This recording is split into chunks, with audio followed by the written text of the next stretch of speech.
निप्पाणीत होणार भव्य कृषी उत्सव, बसवप्रसाद जोल्ले यांची माहिती. एप्रिल 4 ते एप्रिल 8 पर्यंत कृषी उत्सवाचे आयोजन. भारत हा कृषीप्रधान देश आहे. भारतातील 50% लोक हे शेती व्यवसायावर अवलंबून असून शेतकऱ्याला अन्नदाता म्हणून ओळखले जाते. प्रगत शेती व्यवसायामुळे देशाला आर्थिक उन्नती प्राप्त होत असते.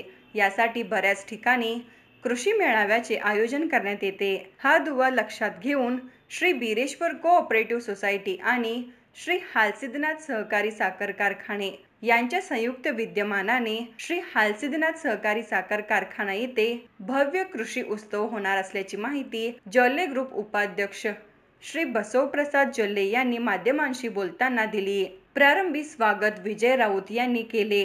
पुढे बोलताना बसवप्रसाद जोल्ले म्हणाले, शेतकऱ्यांचे पीक वाढवण्यासाठी नवनवीन तंत्रज्ञान, त्या तंत्रज्ञानाची माहिती शेतकऱ्यांना देण्यासाठी आणि शेतीविषयक नवनवीन सुधारित तंत्रज्ञान या सर्व गोष्टीचे शेतकऱ्यांना मार्गदर्शन करण्यात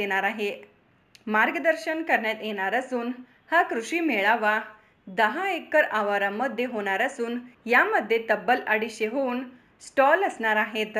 या स्टॉल अंतर्गत शेतीविषयक बियाणे, रासायनिक खते, नर्सरी, त्याचबरोबर पशुपालन, दुग्ध व्यवसाय, कुक्कुटपालन, शेळीपालन याविषयी मार्गदर्शन होणार आहे. शिवाय दुपारच्या सत्रामध्ये महिलांच्यासाठी विविध स्पर्धेचे आयोजन आणि मनोरंजनात्मक कार्यक्रमाचे आयोजन होणार असून संध्याकाळीच्या वेळी गीत गायन, विनोदी कार्यक्रम, मिस्टर अँड मिसेस निप्पाणी नृत्य स्पर्धे तसेच मूडबिद्रीच्या प्रसिद्ध असलेल्या विरासत सांस्कृतिक कार्यक्रम होणार असल्याचे सांगितले. आताच राऊत सर मी सांगितलेलं आहे की हे प्रेस मीट हे आपलं जे कृषी उत्सव होणार आहे त्या एक्सप्लेनेशनसाठी त्याचं रूपरेषा सांगण्यासाठी आज हे प्रेस मीट बोलवलेलं आहे. तर सर्वप्रथम तर तुम्हाला सर्वांना माहीत आहे की आपला भारत देश हे कृषीप्रधान देश आहे. अजून पण देखील 50% पेक्षा जास्त लोक आपल्या भारत देशामध्ये हे कृषी रिलेटेड ॲक्टिव्हिटीजमध्ये इन्व्हॉल्व्ह असतात आणि त्याचबरोबर ह्या भागामध्ये पण देखील शेतकऱ्यांची संख्या जास्त आहे. दोघं पण मिळून ह्या भागामध्ये जे शेतकऱ्यांचं लाईफ आहे ते चांगलं व्हायला पाहिजे म्हणून विचार करून आम्ही आमच्या संस्थेच्या माध्यमातून असू दे व नंतर राजकीयमध्ये आल्यानंतर गव्हर्नमेंटच्या माध्यमातून असू दे त्यांना जेवढं होतील तेवढं हेल्प करण्याचे एक प्रामाणिक प्रयत्न अण्णाजी आणि वहिनीजी केलेला आहे. त्याचं उदाहरण म्हटलं तर सर्वप्रथम जे बिरेश्वर संस्था आहे हे पण बिरेश्वर संस्थेच्या मार्फत आम्ही एकसंबा भागात असू दे, निप्पाणी भागात असू दे, जे शेतकरी आहेत त्यांचं शेतीमध्ये आणि त्यांचं फार्ममध्ये जे विहीर बांधून द्यायचं आहे ते पण काम आम्ही केलेलं आहे.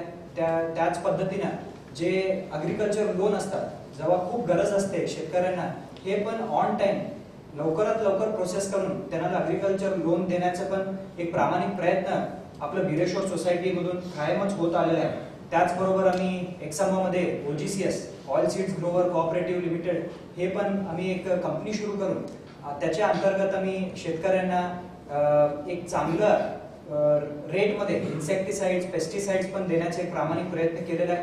आणि त्याच्याबरोबरच ह्या भागामध्ये वहिनीजी आमदार झाल्यानंतर त्यांचे राजकीय क्षेत्रामध्ये पण देखील गव्हर्नमेंटचं फंड घेऊन गंगा कल्याण योजना करायचं असू दे, त्याचबरोबर जे FPOs असतात मोदीजींनी जे फार्मर प्रोड्युसर्स ऑर्गनायझेशन स्थापना केली तेच बेस घेऊन आम्ही आता ऑलरेडी 3 FPOs, एक एक्सांबामध्ये, एक निप्पाणी आणि एक बेडकियाळमध्ये असं 3 FPOs पण आम्ही सुरू केलेलं आहे.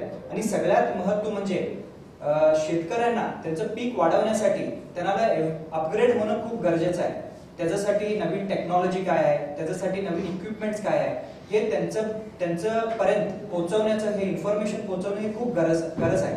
आणि त्याचसाठीच आम्ही ऑलरेडी 2015 मध्ये कृषी मेळा हे ऑलरेडी आम्ही एक ऑर्गनाईज केलो होतो. ह्याच्यामध्ये 80 स्टॉल्स असं ॲग्रिकल्चरचं स्टॉल्स तयार करून एक कृषी उत्सव मी केलो होतो. परंतु ह्या वर्षी त्याच्यापेक्षाही खूप मोठ्या प्रमाणात म्हणजे पहिला कवाही ह्या भागामध्ये झालेलं नाही तसलं एक कृषी उत्सव मी करणार आहे. यावेळी श्री हालसिद्धनाथ सहकारी साखर कारखान्याचे चेअरमन MP पाटील, उपाध्यक्ष पवन पाटील, सर्व संचालक मंडळ उपस्थित होते.